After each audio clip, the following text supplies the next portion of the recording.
Dinas Pendidikan dan Kebudayaan Kabupaten Murung Raya memberikan tanggapan terhadap postingan di media sosial terkait dengan kondisi belajar mengajar di sekolah dasar yang ada di Desa Tumbang Jojang, Kecamatan Seribu Riam kemarin.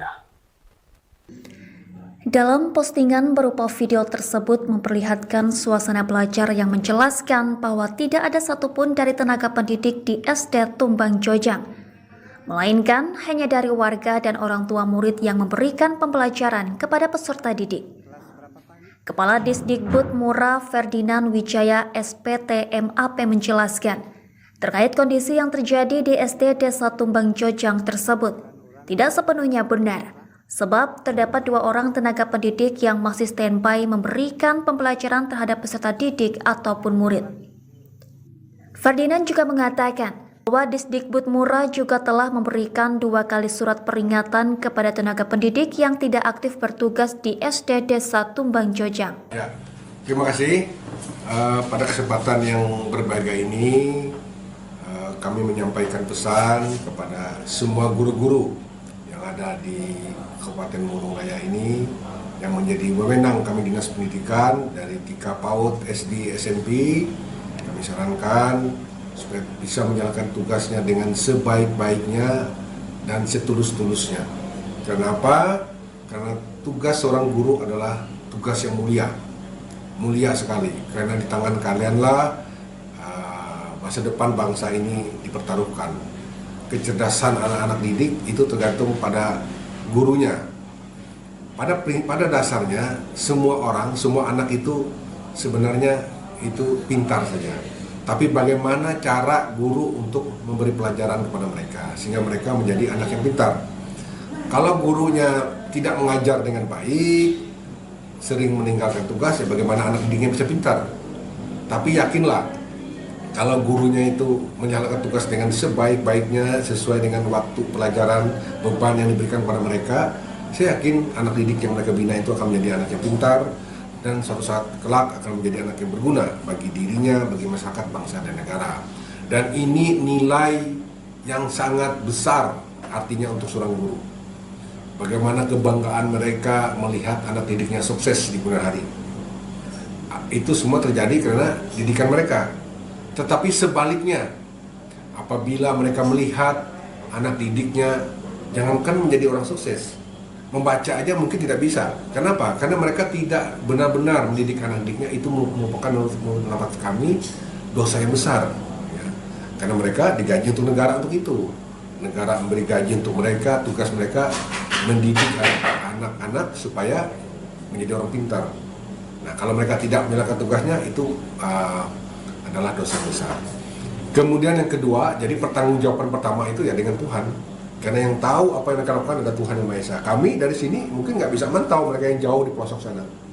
Tapi Tuhan yang Maha Esa, Tuhan yang Maha Kuasa tahu bahwa mereka telah digaji oleh negara tapi menjalankan tugas dengan tidak baik.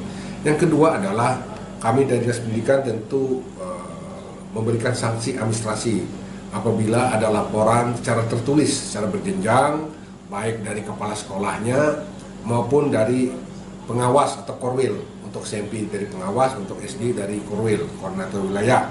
Nah, apabila itu ada laporan, maka kami tentu wajib untuk menindaklanjutinya dengan mengeluarkan namanya SP, surat perintah, surat teguran. Ya. Surat teguran itu ada sampai 3, SP1, SP2, sampai SP3. Itu ada aturannya, biasanya SP1 dikeluarkan apabila 2 minggu atau lebih tidak turun, maka keluarlah SP2. 2 minggu sampai lebih tidak turun, keluarlah SP3. Tidak turun lagi, maka itu langsung diajukan ke Litsus namanya. Litsus penindakan khusus oleh Inspektorat. Nah, itu nanti akan diberi hukuman.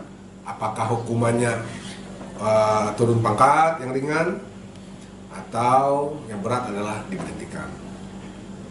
Perlu Bapak Ibu ketahui sekarang, saat ini kita telah mengajukan disus untuk 8 orang guru. Saat ini 8 orang guru. Nah, itu tergantung lagi pihak Inspektorat lagi yang memeriksa ya. Jadi saran kami, karena saya juga keluarga guru, orang tua saya juga guru, ya, pemerintah sekarang sangat luar biasa untuk guru kita dibanding guru masa lalu. Guru masa lalu mereka hanya dapat gaji pokok saja. Sekarang mereka bisa dapat 3 kali gaji dari yang sekarang. Ada gaji pokoknya, ada gaji sertifikasi, ada namanya bansos, ya, ada tamsil, ada TPP lagi. Jadi ada 4 item gaji mereka. Sehingga dibandingkan guru-guru zaman dulu sangat jauh penghasilan guru sekarang.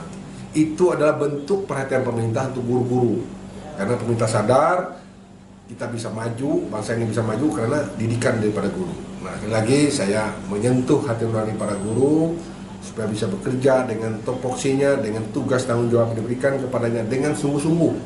Ya, bahwa mereka disumpah untuk menjadi guru. Ya, silakan menularkan ilmu yang dia ada, pengalaman yang ada pada dia untuk murid-muridnya sebaik-baiknya.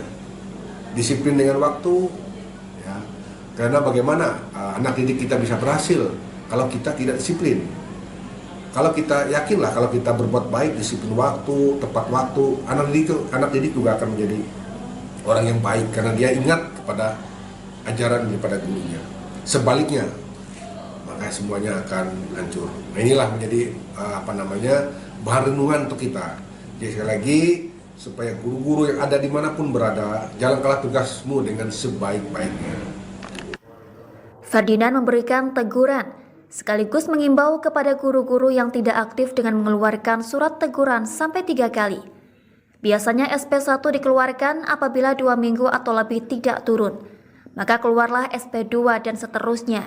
Hingga SP ketiga tidak turun lagi, maka akan diajukan ke Disus Tindakan Khusus ke bagian Inspektorat apakah akan diberi hukuman ringan atau berat tergantung dengan pimpinan daerah.